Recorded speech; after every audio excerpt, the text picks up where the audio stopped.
بسم اللہ الرحمن الرحیم۔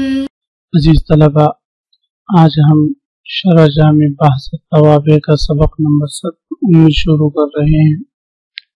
اس سبق میں ہم سب سے پہلے عبارت اور اس کے بعد پھر عبارت کا خلاصہ اور آخر میں ترجمہ اور مختصر تشریح ہم پڑھیں گے۔ عزیز طلبہ، توابع میں سے دوسری قسم عاطف سے متعلق ہم پڑھ رہے تھے۔ عاطف کی تعریف مکمل ہو چکی تھی۔ آج مصنف علیہ الرحمہ عاطف کی تعریف سے متعلق چند شبہات اور ان کا جواب ذکر کریں گے۔ سب سے پہلے ہم عبارت پڑھتے ہیں۔ عبارت پر توجہ فرمائیے۔ وَلَمْ يَكْتَفِ بِقَوْلِهِ تَابِعٌ يَتَوَسَّطُ بَيْنَهُ وَبَيْنَ مَطْبُوعِهِ أَحَدُ الْحُرُوفِ الْعَشْرَةِ لأن الحروف قد تتوسط بين صفات مثل جاءني زيد بن العالم والشاعر والكبير، فالصفة الداخل عليها حرف عطف كالشاعر والكبير لها جهتان، إحداهما كونها صفة لزيد تابعة له بتغير المعطوف عليه، وأخراهما كونها معطوفا على صفة متقدمة في تابعة لها، ويصدق على هذه الصفة من جهتها الأولى أنها تابعة لأنها صفة لزيد يتوسط بينها وبين زيد حرف العطف، لأن توسط حرف العطف بين شيئين لا يتم يكون العطف صنع الأول، ولو لم يكن قول مقصود من نسبة مطبوع لدخل هذه الصفة من جهتها الأولى في حرف المعطوف، وهي من هذه الجهة ليس معطوفة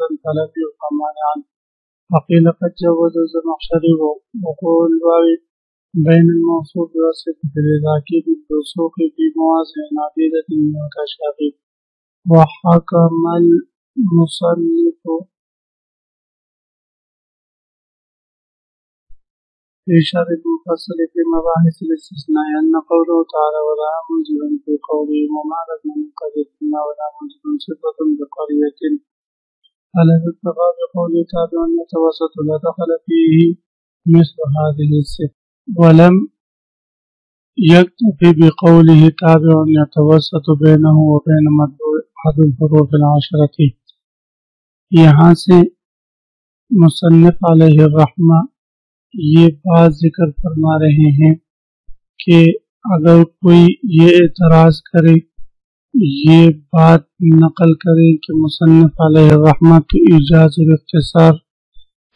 اور اختصار کو چاہتا ہے اور ایجاز اور اختصار ہی کلام میں اصل ہے، بس مصنف علیہ الرحمہ کے لیے مناسب یہ تھا کہ وہ اپنی تعریف میں تابع یتوسط بینہ وبین مطبوعہ احد الحروف العشرہ یہ فرماتے اور اسی پر اکتفا کرتے، کیونکہ اس سے دیگر حروف و دیگر توابع سے تمیز حاصل ہو جاتی، اس لیے کہ ان توابع کے درمیان حروف عاطفہ نہیں ہوتے۔ مصنف علیہ الرحمہ اس کا جواب دے رہے ہیں ولم یکتفی سے۔